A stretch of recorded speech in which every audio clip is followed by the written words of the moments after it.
thing that is really a threat. That's not a good thing. Trump now comparing himself to former British Prime Minister Winston Churchill. When Hitler was bombing London, Churchill, great leader, would oftentimes go to a roof in London and speak. And he always spoke with calmness. But that's not true. Churchill didn't sugarcoat the truth. We have before us an ordeal of the most grievous kind. We have before us many, many long months of struggle and of suffering. Trump is still spewing coronavirus misinformation. We're rounding the turn. You see what's happening. You see the numbers are plunging. Dismissing the reality of 35,000 cases per day, over 800 daily deaths, and warnings about a potentially deadly fall and winter. All while addressing a crowd of thousands who mostly refuse to wear masks. I'm not afraid. The good Lord takes care of me. If I die, I die. We got to get this country moving. What are you going to do? Wear masks and stay inside for another year? Huh? Where'll that get us? And Jake, today President Trump also announcing that the U.S. has brokered an agreement between the state of Israel and the Kingdom of Bahrain to normalize diplomatic relations. This is only the fourth Arab country to normalize relations with Israel, and it comes after last month the U.S. brokered a similar agreement between Israel and the United Arab Emirates. All three countries are expected to join, or leaders from the three countries are expected to join President Trump at the White House next week to sign the agreement. Jake? That's great news on the two peace agreements. Thank you so much, Jeremy Diamond. Appreciate it. Here to discuss CNN's Laura Barron-Lopez and Abby Phillip. Abby, let me start with you. President Trump says he wanted to downplay the virus because he didn't want the American people to panic. But frankly, he tries to invoke panic all the time to motivate his base. Just yesterday, he tweeted, quote, "If I don't win, America's suburbs will be overrun with low-income projects, anarchists, agitators, looters, and, of course, friendly protesters." His whole argument is panic.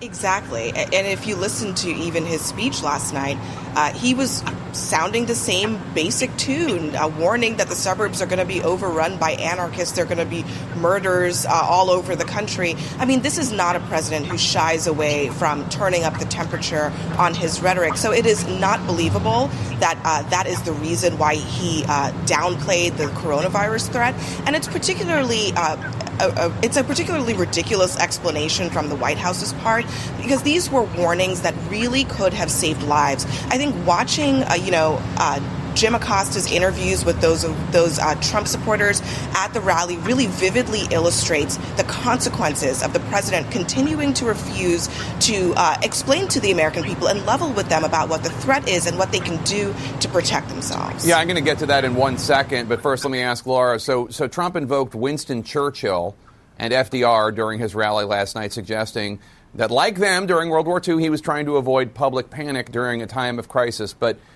anyone that has read any history of World War II knows that that's not what FDR and Winston Churchill did. Right. As Jeremy laid out in his report, what Trump claimed has no, it does not match up with the facts at all, Jake. And so Churchill said there would be months of suffering. Americans were asked to sacrifice during World War II and were asked to ration. And FDR made very clear the threats that were posed to the country. By contrast, Trump, from the beginning of the pandemic, has said that the virus would disappear, or has said that it isn't as dangerous as the common flu, often contradicting Dr. Fauci, head of NIH. And so it's from the very beginning, he has repeatedly said that this is not that dangerous, that the summer months would mean that it disappeared. We're now about to enter fall. The pandemic is still very present.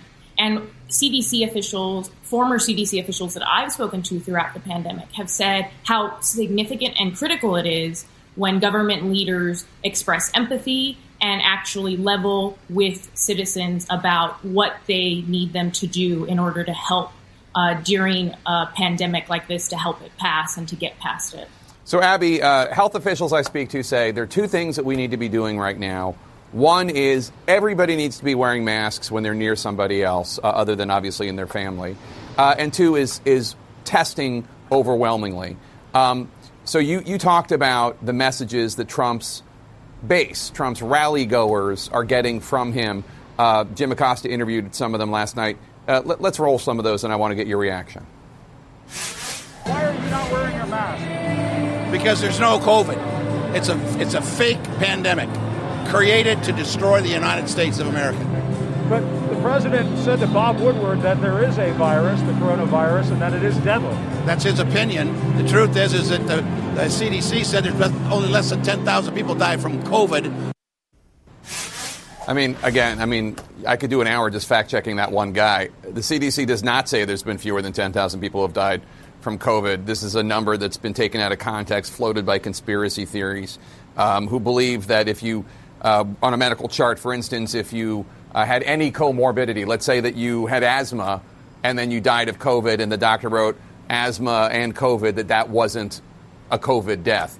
But beyond that, to hear this Trump supporter say it's fake and then repeat these debunked conspiracy theories, and there was a whole bunch of people like that Acosta talked to. What was your reaction, Abby? It's really disturbing on a lot of different levels. And I think one of them is what you just described, this ecosystem of disinformation, not just around COVID, but particularly around COVID that is so dangerous. People are taking in information about conspiracy theories. But then the other side of this is how the president's rhetoric plays into this. You heard that person talk about how coronavirus was designed to destroy the United States. That seems to be sort of coming right out of the kind of rhetoric that paints this as some sort of primarily as some kind of intentional attack by China to weaken the United States. Now, there's no question that there's got to be a lot of scrutiny on China for its role in this virus spreading globally. But at the same time, that does not change the fact that it is here in the United States and it's a real risk. Look, I do think that the president at this point has lost control of this message. He cannot roll this back, and that's what you're seeing in those clips. And we've seen, by the way, conspiracy theorist after conspiracy theorist die from COVID. I mean, there's a whole trail of them.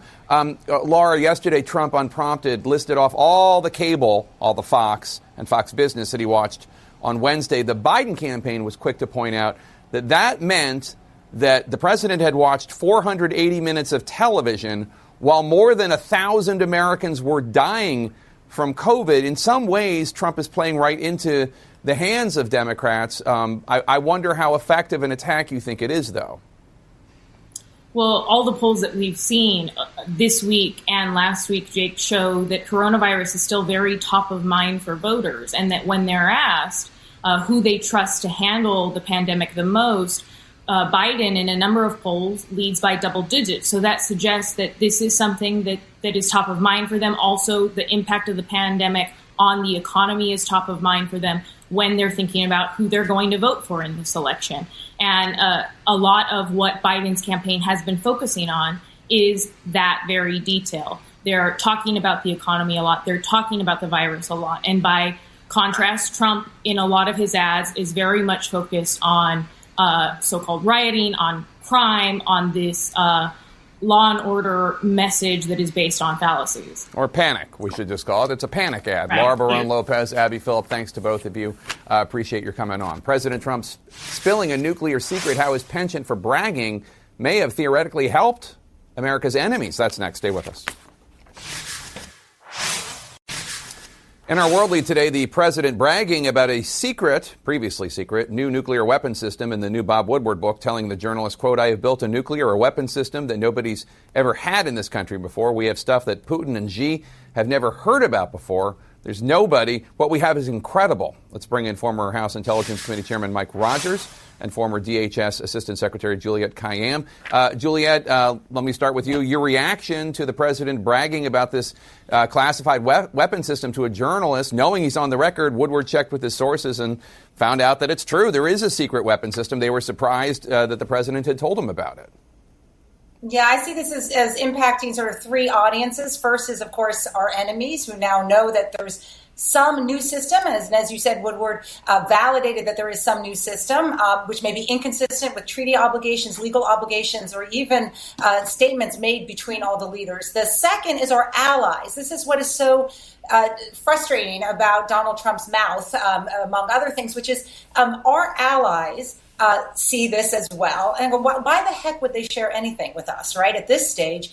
And to the extent that the threats that we face, in particular, election interference, radicalization, the sort of borderless threats, it is a cue to them as well that we have talking from the top. And this has been consistent since day one. And then the third audience I think that we shouldn't forget is us. I mean, we have a carelessness about this president, amongst all other things adjectives we can describe about him, about intelligence. And I think that impacts whether we believe it, whether it's accurate, or whether he's just not boasting all the time to a reporter who he clearly just wanted to impress. Chairman Rogers, I want you to listen to what Joe Biden had to say to me when I asked him about these revelations, in part. Take a listen. You wonder why people in the Intelligence Committee wondered from the very beginning whether you could share data with him. Because they don't trust him. They don't trust what he'll say or do. He seems to have no conception. I know I sound, but he seems to have no conception of what constitutes national security. No conception of anything other than what can he do to promote himself. What do you think? Is that fair? Well, I think it is fair. There's a couple of problems with this. One, that the president talked about it to a reporter, which was likely a very highly classified program, number one. Number two, the reporter was able to confirm that it was real with another source. That's a whole other set of problems, and I think kind of breeds the very fact that there's problems over there, number two. And here's why we have secrets. So you disclose when you want to deter your enemy. You keep classified when you want to maintain an advantage against an adversary or an enemy. And I just don't think the president understands the value of either one of those propositions. And that's what concerns me the most.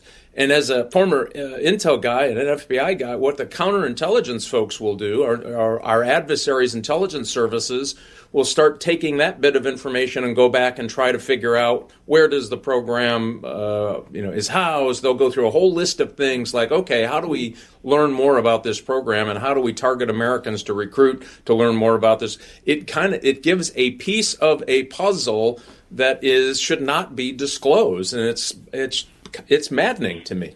I want to ask you, Juliet. So Nora Danahy was a top aide in the office of U.S. Attorney John Durham, who is doing this investigation that Bill Barr assigned to look into the Russia investigation, holding Obama-era intel folks accountable. She's resigned from the probe, as first reported by the Hartford Courant, which says that she resigned in part because the team, in her view, is being pushed to release a report before it's ready due to political pressure from Attorney General Barr. I don't know much about Danahy, but I know she's a highly respected career prosecutor. What do you think of all this?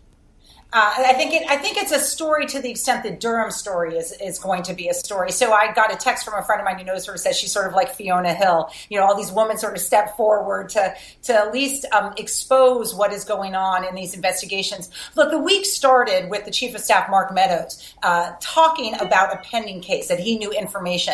I think the Durham case is sufficiently known by the media, at least, and the public that's paying attention, that it is tainted. But I think it goes back to the same theme that I'm sort of thinking a lot about, because it's the anniversary of 9/11, which is just this sort of malfeasance when it comes to intelligence, whether it's not disclosing how bad the COVID is, or what kind of threats the United States faces from Russia or China during the election, and now about focusing on the Obama administration rather than Russia.